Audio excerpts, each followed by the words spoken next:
Gators Breakdown, episode 105 is ready to go. I'm your host, David Waters. You can find me on Twitter at GatorDave_SCC. And as the Gators head into the bye week, there's still more questions than answers at this point in the season and this point in Jim McElwain's tenure. And to help me break it down and break down some of these questions is Thomas Goldkamp from 24/7 Sports, GatorBait.net. Thomas, thanks for joining me again here on Gators Breakdown. Yeah, man. Thanks for having me on. Always a good time. For sure. Thomas, where can they find you on Twitter and what you guys got going on? You know, it's the bye week, of course. Let these guys know where they can find you on Twitter and what you guys got going on at GatorBait.net. Well, I'm on Twitter at my name, Thomas Goldkamp, GoldKamp. And obviously you can find us on the web at florida.247sports.com. We'll be kind of breaking down where Florida's at this year, handing out some midseason grades, position grades, that kind of thing. Kind of evaluating, I guess, where Florida is, maybe relative to expectations heading into the year, and then kind of where they go from here. Obviously, you know, there's a lot of big picture stuff that I'm sure we'll hit on later in the show with Jim McElwain, with the offense, where things are headed. But we'll be doing that, and then, you know, we'll be getting into a little bit of basketball stuff too, because I think, you know, Florida fans are ready to look forward to, you know, Mike White's third year, and especially after the kind of year he had last year, we'll be digging into some of that. and that would be probably something else a little positive as well. Exactly. All right, guys, remember you can find all your Gators Breakdown episodes on SoundCloud, iTunes, and YouTube. Just search on those sites or get the links by following Gators Breakdown on Twitter and on Facebook at Gators Breakdown. And hey, while you're on iTunes, please rate and review the show. Like Gator Nation know what they're getting with Gators Breakdown. Thomas, you can kind of paint this with a broad stroke to start off here, but you know we're at the bye week and pretty much mid-season for the Gators, and they sit at 3-3 right now, dominated in the opener by Michigan. You know, even though the score was kind of closer than it seemed going into the fourth quarter, it was still a game. They were able to bounce back and get some close wins, and now they're coming off two very disappointing performances in two games that they could have won. Through that, it looks like much hasn't changed on the offensive side of the ball and looks like the same previous 2 years under this staff. Defense looks to be improving, but here we are again of them carrying the team at this point in the season. So how did the Gators get to this point to where it looks like the same thing over and over, and maybe even worse now because the Gators are losing the close games that Jim McElwain was known for pulling out? Yeah, you know, I think obviously the suspensions had a lot to do with that. I think, you know, this team probably looks very different on offense if it has Jordan Scarlett and Antonio Callaway. Now, having said that, I think Jim McElwain's kind of at the point where, you know, I said a lot of times in the offseason, did a lot of radio appearances, that kind of thing, writing some previews for Lindy's college football preview. You know, people asked me why it felt like Jim McElwain maybe hadn't earned the respect of the Florida fans, even coming off of two SEC East titles, the only coach in SEC history that had done that. In his first 2 years, title game appearances. Obviously, they didn't win. That's kind of the rub there. But the reason is basically Florida wasn't competitive against the Alabamas, the Florida States, the Michigans. And I think the reason that fans were, you know, excited about 2017 was they felt like they had a chance. You returned basically 10 starters on offense. Now, granted, we talked about Callaway and Scarlett. That had an impact.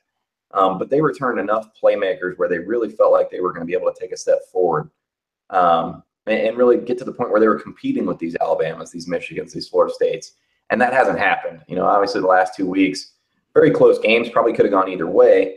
But you look at the 2 weeks before, or the 2-3 weeks before that, and they were in the same type of situation against Tennessee and Kentucky, who are not necessarily great teams. So Jim McElwain right now has a problem, I think, particularly with the perception of his program, where, like you said, they don't seem to be progressing. Why that is, you know, you can point to a lot of factors, but at the end of the day, you know, I think it boils down to a lot of things. One, Florida still hasn't identified a quarterback. You know, Felipe Franks obviously has some physical talent, but I'm not sure that he's there mentally right now. And in some ways, he's been on campus 22 months now. At some point, that starts to fall back on the Florida coaches, and I think that's where Florida's kind of at as a program, and why fans are pretty upset right now, and deservedly so, when it comes to Jim McElwain. Yeah, you know, in the defense, some have thrown around, and you mentioned it, the suspended players for the season so far, and the injuries to Luke Del Rio and Tyree Cleveland the last couple of weeks. And I get that to an extent, but I don't think it's the reason that we haven't seen, and you said it, and I've said it plenty of times on this podcast, why we haven't seen progress. You know, the running game has been fine for the most part, even without Scarlett. You still like to see him there, but you know, Malik Davis has kind of made up for that miss a little bit. And, except for the Michigan game, that's the only game where you can look at the run game and be disappointed. Callaway is definitely a missed playmaker, and the linebackers could use some depth. But, those are reasons this offense, are those reasons the offense has struggled, the last 2 weeks, putting up 2 touchdowns a game? Yes, those are probably reasons, but this offense still, as you said, hasn't taken off. But this offense still should be showing more, in my opinion. No, I agree. And that's part of the concerning thing, I think, if you're a Florida fan, for me, is that, maybe the offense isn't the strength that Jim McElwain thought it was going into the offseason. But it's not necessarily a liability at this point either. I mean, it's not the Florida offensive line that we saw in 2015. They clearly have taken some steps forward. Now, there's still some issues. Yeah, they haven't had good play at right guard. They haven't had the depth really necessarily to push those 4 starters that they feel comfortable with. But at the same time, this line is doing enough that you should be able to have a competent offense. Granted, you're missing some playmakers. But the problem is Florida seems to show signs in some areas, and then every time they do, it seems like something else breaks down. And I think that is probably indicative of a coaching staff that maybe is a little bit disjointed, maybe just doesn't quite know how to get all pieces firing on at the same time. And I think that's why Florida fans have an issue. It'd be one thing if it was just, bad across the board. I think, we saw a lot of that in Will Muschamp's tenure. I think there's signs of progression. And I think that, Jim McElwain's recruiting has been, as questionable as it's been, they have hit on guys like Malik Davis. They do have a guy like a Tyree Cleveland. Granted, he's hurt right now. But they have guys that should be able to produce.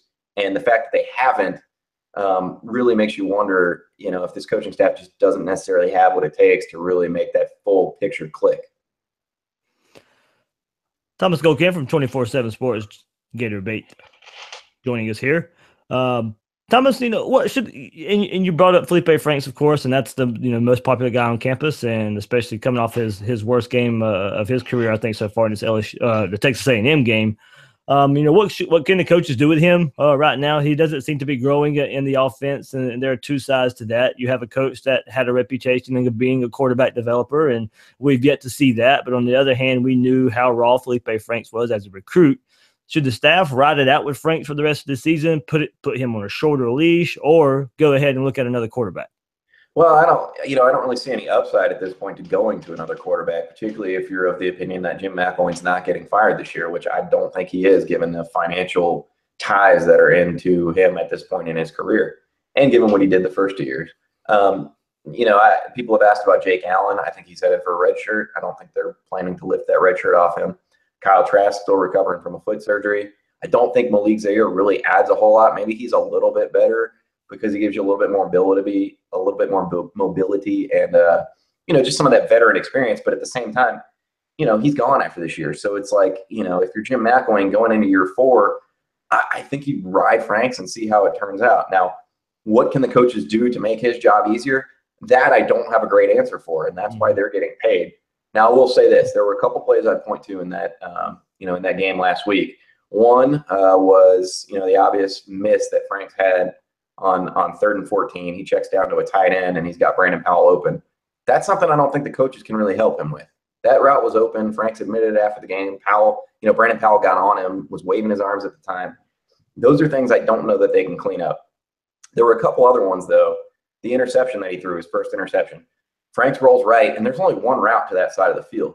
Now, a lot of people have pointed out on Twitter, a lot of fans have pointed out that there's a tight end that breaks open to the left.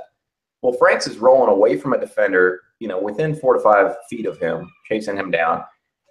To expect him to make that kind of throw across the field, I don't think is really all that fair. And for me, if he's limited, and he's limited to a half field read or even, 2 options, you got to give him 2 options on a play. Now, they did it on that one where he missed, and so that's hard to blame for the coaches for that. But there have been other instances where the play calling just doesn't really seem to make sense. There was another one where Franks rolled out, and they seem to be setting up a screen to the left. There's nobody on the right side of the field to where Franks rolled out. Those are the kind of things I don't, and it's hard to say without knowing the play call, whether that's all on Franks or the coaches. But they've got to understand at this point that there's clearly a disconnect there where either he's not getting something or they need to change the way they're calling things or setting up plays to take advantage of what he can do. And I don't think Florida's done a great job of that so far. One thing I think they can do, Thomas, and one big surprise of the season on this offense so far has been true freshman running back Malik Davis. And he, I think he's, like I said, I think he's certainly made up for the loss of Jordan Scarlett in some way, shape, and form. And also another surprise is the lack of, Dre Massey, and we kind of finally saw him get some touches this past week against Texas A&M. But, was there any inclination that Malik Davis could be this, right now you're 6 games into the season and halfway through the season, and he's the starting running back? I think so. We reported on it a couple times during fall camp that he had some really, really strong scrimmages. And, it was pretty clear even then that he had passed Mark Thompson and, Darius Lemons and was the number 3 guy. And that at the time was with Jordan Scarlett still in there. Did I expect him necessarily to be this productive? I'm not sure. But I would say, I think the Florida coaches, I made this point to a couple colleagues, this weekend. I think they get locked in a little bit too much into, we need to rotate personnel a lot to keep guys fresh. And I think, especially even with guys like Davis, when you're Florida and you have guys like Callaway and Scarlett suspended, your depth probably is not good enough that when you're rotating 6 to 7 guys deep at receiver or 3 to 4 deep at running back, having lost those guys, that there's not a drop off when you get those backups in. Like, you know what I mean? Like Malik Davis is clearly better than Mark Thompson. And so rolling in carries where, you're taking Malik Davis out of the game necessarily, I don't think that helps. Malik Davis, for example, had the first 2 carries of the third quarter. Granted, Florida went, 3 and out, ended up punting the ball. He didn't touch the ball for at least another 12 plays. It's, to me, there's a seeming lack of trust for Florida in their playmakers where, look, they're not always going to pick up the big play, but they're going to eventually, and you got to ride them. And for me, Florida's rotation of personnel probably goes a little bit deeper than maybe it should.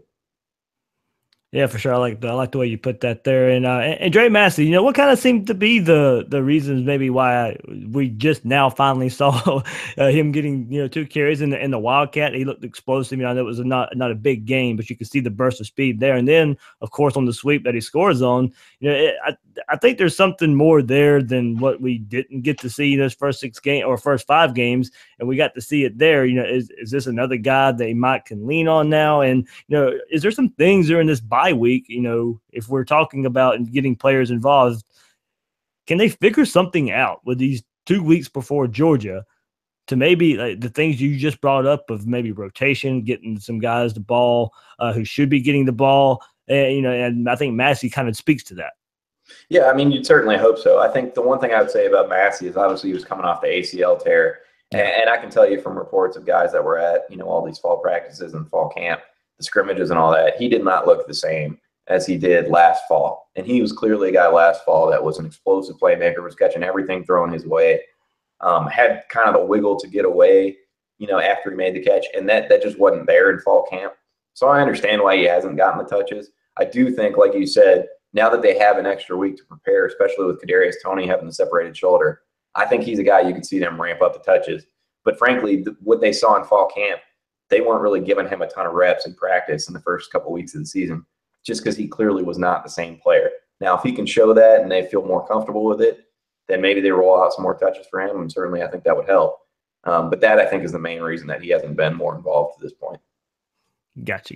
Time to shift to the other side of the ball for a sec. Defense looks like they're starting to find their way now, led by a pretty physical defensive line and young quarterbacks already making a name for themselves.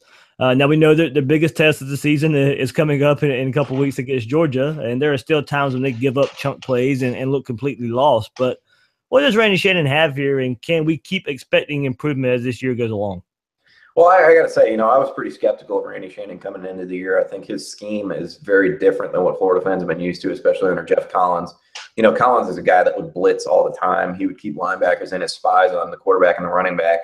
And if the running back blocked, they were, free to green dog blitz. And that's something that Shannon's system really doesn't call for. Shannon would rather, try to generate pressure with 4 and then have guys in coverage where, you're dropping into zones where maybe the quarterback doesn't see it. You can get turnovers that way. But I'd say, I think Florida's done pretty well defensively. I expected some drop off. I actually thought it might have been even a little bit more than what we've seen. Now, granted, Florida's played, maybe not the best offenses. I think the Texas A&M game was the one where you start to say, okay, maybe they really got something here, because that was one of the best offenses that they've faced. And I thought that was one of their best performances. I think that Shannon, the biggest concern for me moving forward would be, can Florida maintain the caliber of athletes that it has right now? Because certainly they have a ton on the defensive line. They're rolling through 8 to 10 guys there and really have some quality defensive ends, some quality defensive tackles. The starting secondary, I think, is very good. You get a little bit iffy in the depth there. But if you can continue recruiting like they did in that last defensive backs class where you bring in a Marco Wilson, a Christopher Henderson, Brad Stewart, I think you can be okay. They need to shore up the linebacker spot a little bit. But, overall, I've been pretty pleased with what Randy Shannon has given to this defense. Thomas, it is the bye week, like I said, and kind of the halfway point of the season. What are some things you're looking for that this team really needs to work on? And how do you kind of see maybe the second half working out? Is it maybe the Gators keep faltering? I think we kind of all expect Georgia to beat them, so they're probably looking at 3-4 going into the rest of the season. Is this a woe is me kind of lackadaisical going on the rest of the way, or can these guys rally and maybe put a good performance against Georgia together and then carry on the rest of the season? Well, I certainly wouldn't rule out the possibility of them rallying. I mean, look, at the end of the day, there have been questions about Jim McElwain before, and it seems like every time we're willing to write him off, they end up doing something special. I mean, did anybody really expect them to go to LSU and win that game last year? No, but they went out and got it done. They seem to find ways, even after they lose to Alabama and Florida State last year, they come out and they have a really good bowl game against Iowa. So it seems like every time you're ready to write him off, he finds a way to rally. And I don't sense that this team necessarily is turned off on McElwain at this point. I think that they're still legitimately behind him and ready to play. The question is, do they have the talent and the personnel to do it? And can the coaching figure out some way to be more productive than they've been? Because if they can't, you're probably not going to beat Georgia. I mean, let's face it, Georgia's got a pretty good team this year. Road games at Missouri and South Carolina, they're both losable games if you don't figure out something else. Florida's coaches have their work cut out for them. I think the players have their work cut out for them. If you're asking me personally, I don't know. I think they're going to hover around that 5 to 6 win line where it's 2 to 3 wins the rest of the way.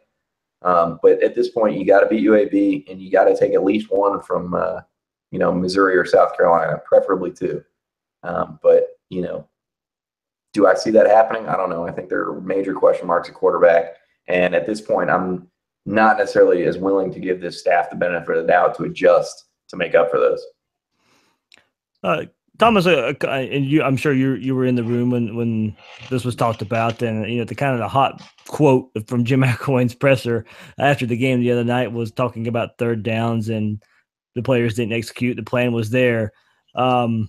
Is there any way to take that? I didn't really care for it at the time when I heard it, and I kind of went off on the podcast yesterday about how I just didn't necessarily like that. And where's the accountability for the coaches? He threw Randy Shannon under. He kind of called out Randy Shannon a couple weeks ago, but it very rarely seems to happen when you're talking about the offense and the offensive coaching staff from Jim McElwain. Yeah, and I get it to some extent. It's like we talked about, when Felipe Franks misses an open Brandon Powell 30 yards down the field on 3rd and 14, I get it. The coaches are just as frustrated as most of the fans are seeing that and knowing that it's been coached. You would assume for him to hit the open guy there. I get it. The missed pass protections. I mean, these are things that are coached. I understand the frustration, but at a certain point, you do have to step back and say, look, our offense is in the hundreds, and you're an offensive coach. At some point, that starts to fall back on you, especially in year 3. And I think that's where we're getting with Florida, because these guys have been coaching the same players. They've had their time with them, and the results aren't changing enough. So, yeah, it rubbed me a little bit the wrong way, too. I will say, again, to his credit, Jim McElwain seems to have his players bought in. All the players seem to take blame for it themselves. They didn't point to the coaches. But at the end of the day, it's the stuff like not understanding you have a timeout left at the end of the first half. That stuff where when that's happening, you have to be able to take some accountability and say, look, we're at fault too. And I think that more than anything is going to rub fans the wrong way pretty quickly. I don't know. We'll see what they do to fix it. Obviously, execution is a problem, but I don't think it's a mutually exclusive thing where if they just execute better, suddenly everything's perfect. I think the coaches have some issues they need to look real long and hard at as well. For sure. And Thomas Goldkamp for 24/7 Sports here joining us. And Thomas, the last one, and I kind of hate to bring this up even myself. I don't really like talking about it myself either. But the scenario where maybe Jim McElwain is not the head coach in 2018, that is being ballyhooed about a lot now, especially after the last 2 games. It is out there, so I don't think it can be ignored. But if he is the head coach, there's kind of a two-part question. If he is the head coach at Florida in 2018, is there a major staff shakeup? That's the tough one. I know that's the one everybody wants answers to.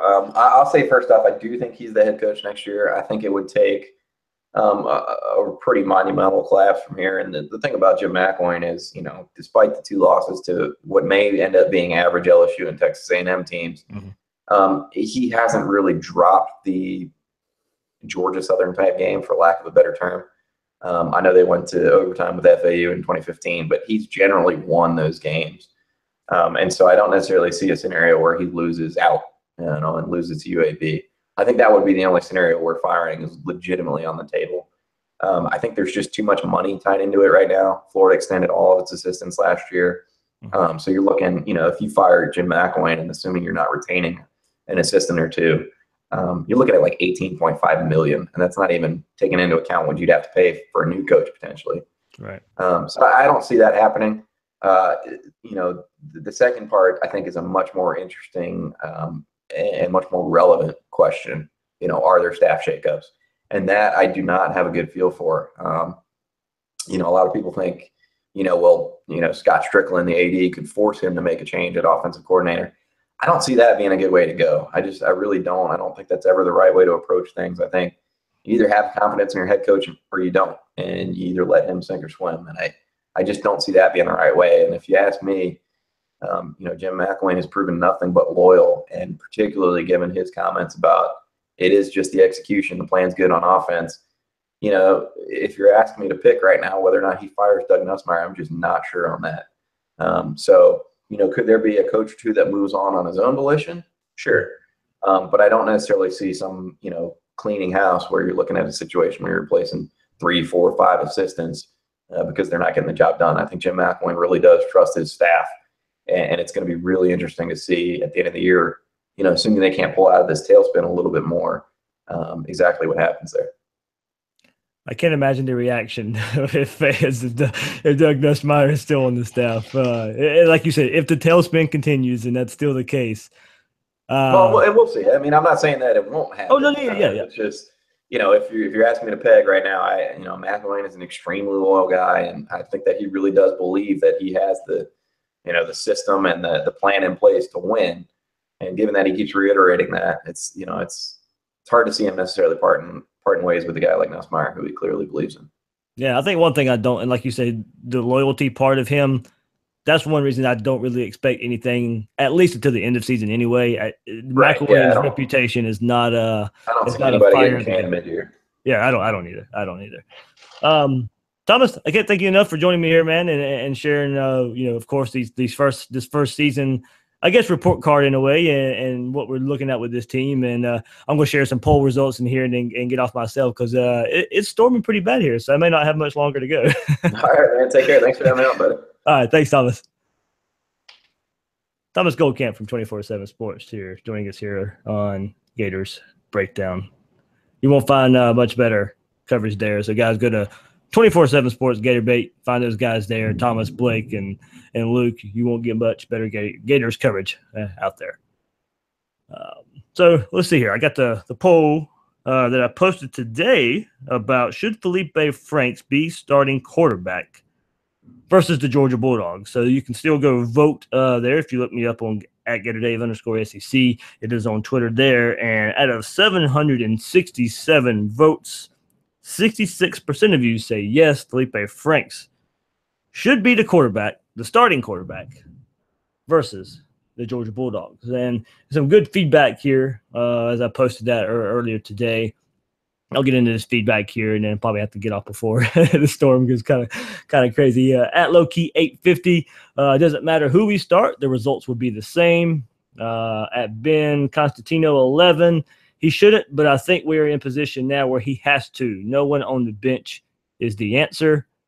Patrick Haupt, Big Pat 6161, longtime listener. It doesn't matter who the quarterback is if the play calling stays the same and the players don't keep getting touches. The hot players don't keep getting touches. It's not going to matter. Lee Sutton, I got to say no on this. I think Georgia has a better defense than what he's been up against. Jefferson Devo, they have no choice. Mac is all in, stated before the season started. No excuses for Mac in year 3, as these are his guys. A couple more. Dan Young at Wild Free 71. Keep letting the kid take his lumps and feel for the game, but they have to teach him as he goes. I don't think they're doing that. Trey Moose 66. I thought it was time for Zaire after UF had gone 4 or 5 straight 3 and outs. This was the first game guys were wide open and he didn't hit one. Joke. And at Darb Fishner, I want it to be Zaire so it can be clear-cut, blowout, and guarantee Mac being shipped out of Gainesville. So, of course, the answers and the feedback is everywhere. And when talking about this offense, we're talking about Felipe Franks, we're talking about this coaching staff of where this offense needs to go, what needs to happen. And, we'll kind of see where it goes from here. You got 2 weeks to figure something out. I do think myself, Felipe Franks, is a starting quarterback against Georgia. I am not against at all getting Zaire some touches, some package plays. Hey, that was my thought going into the season. With the struggles of Felipe Franks, I'm still of the thing, take his lumps. Like Thomas said, I don't think Zaire is much better, if at all. And I don't necessarily think Doug Nussmeier can cater to his skill set and make this offense any better. Go back and look at his history with Treon Harris. Go back and look at his history at Michigan with Devin Gardner. He doesn't cater to mobile quarterbacks. Asking Zaire to be a quarterback in this system as it is right now, I don't think it brings anything to this offense. Now, if you want to change it up, give him some Tony packages where he still has a threat to throw a little bit. Give him some wildcat. Give him some third down and short so he uses his legs. Give him some red zone. Okay, that's what I said going into the season. I thought it was a good idea going into the season. I still think that idea is good. If Felipe Franks is just really, really falls on his face and it gets that bad again, then maybe you make the switch. I don't think Jake Allen, I don't think you burn that red shirt either. We talk about this quarterback situation. So I think it's the Franks and Zaire show. That's kind of the only two right now, as Trask is still injured as well. So we'll see what happens. They got 2 weeks to figure something out against Georgia. We know how good that defense is. I don't know how aggressive this staff will be. We know they're not aggressive by nature anyway, but they are playing a good, very, very good defense. So can we see some more misdirection? Can we get the ball in the hands of Davis, P. Ryan, Tony if he's healthy and back, and and Massey as well. I think we know the playmakers, as Will Miles has said on previous episodes. You get those guys the ball, your chances of scoring are much better. The numbers show that. So we'll see what happens with these 2 weeks to prepare for the Georgia Bulldogs. There won't be another show for the rest of this week. I'm going to kind of take it a bye week upon myself here for Gators Breakdown. So we'll be back sometime probably next Sunday, next Monday, probably next Monday. Bill Sykes should be back, and he'll join us. He's moving his family down here to Florida, so he'll be much closer to all of us, and we'll be able to speak. But, thanks to Will Miles for joining me yesterday, getting a recap of Texas A&M. And for Thomas Goldcamp joining me here tonight for this episode and breaking down kind of the Gators at the midway point in the season and kind of what to look forward to as the 2017 season rolls on and all the questions we still have surrounding this Gator football team, who is at 3-3 going into the bye week and going into the Georgia game here in Jacksonville in a couple of weeks. So thanks for listening to this episode of Gators Breakdown. I'm your host, David Waters. You can find me on Twitter at GatorDave_SEC. I'll see you guys later.